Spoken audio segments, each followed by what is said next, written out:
అలాగే పవన్ కళ్యాణ్ ఉన్నా, రామ్ చరణ్ ఉన్నా, ఏ హీరోలు ఉన్నా కానీ దానికి మూలం మెగాస్టార్ చిరంజీవి గారు. మీరందరూ గేమ్ చేంజర్ అనొచ్చు, ఓజీ అనొచ్చు.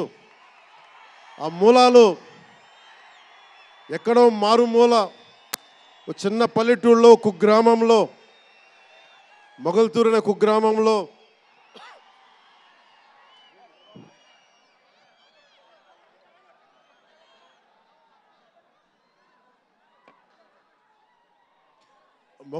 కుగ్రామంలో చదువుతూ విఆర్ఎస్ఎన్ వైఆర్ఎన్ కాలేజ్ నర్సపూర్లో చదువుకుంటూ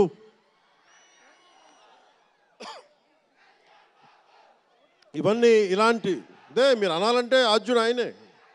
మీరు ఈరోజు కళ్యాణ్ బాబు అనండి, ఓజీ అనండి, డిప్యూటీ సీఎం అనండి, ఏదన్నా ఆయనే ఆద్యులు. నేను మూలాలు మర్చిపోను. నేను ఎప్పుడు రఘుపతి వెంకయ్య నాయుడు గారిని మర్చిపోం, దాదాసాహెబ్ ఫాల్కే అవార్డు గ్రహీతను దాదాసాహెబ్ ఫాల్కే గారిని మర్చిపోం. మూలాలు మనం ఎప్పుడు మర్చిపోం.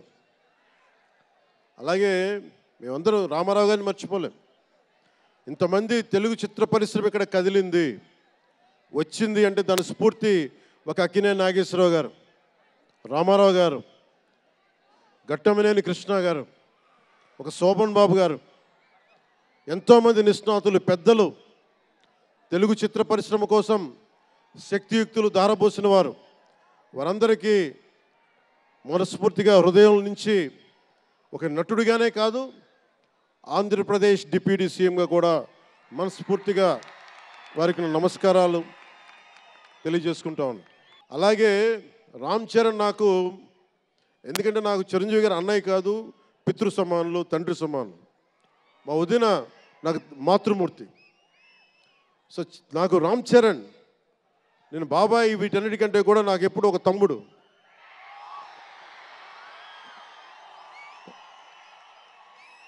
చిన్నప్పుడు బాగా ఏడిపించేవాడిని, నేను ఇంకా బద్ధకంగా ఉండేవాడిని. అంటే కరెక్ట్గా చెప్పాలంటే నేను తమ్ముడు సినిమాలో నా క్యారెక్టర్ లాగా ఉంటే, రామ్ చరణ్ 7 ఏళ్ల వయసు, నా రెండో కొడుకు అంత వయసు ఉండేది. ఇప్పుడు ఆ వయసులో తెల్లవారుజామున చలిలో హార్స్ రైడింగ్ నేర్చుకోవడానికి మొత్తం ఆ హెల్మెట్తో పాటు అన్నీ పెట్టుకొని, షూస్ అన్నీ సర్దుకొని రాత్రే నేను సోఫాలో పడుకొని ఉంటే వచ్చి పాపం నన్ను లేపి, ఇంకా నేను పడుకునేవాడిని, తను రెడీ అయిపోయి నన్ను లేపి ఒకసారి నేను దింపాల్సి వచ్చేది. ఇష్టంతో కాదు, తప్పక, లేదు తిడతారు ఇంట్లోనే. అంటే అంత క్రమశిక్షణతో ఉండేవాడు చిన్నప్పటి నుంచి. నాకు రామ్ చరణ్లో నచ్చింది ఏంటంటే, ఇంత ప్రతిభా సమర్థత ఉందని ఎప్పుడు తెలియదు ఎవరికి కూడా. ఇంత శక్తి సమర్థత ఉంది ఈ వ్యక్తులు ఎప్పుడు మాకు తెలియలేదు. ఎప్పుడు ఇతను నేను డ్యాన్స్ చేయటం ఎప్పుడు చూడలేదు నా లైఫ్లో, సినిమాలో తప్ప. ఇంక సినిమాలో మాకు వ్యక్తిగత జీవితం నేను ఎప్పుడు చూడలే.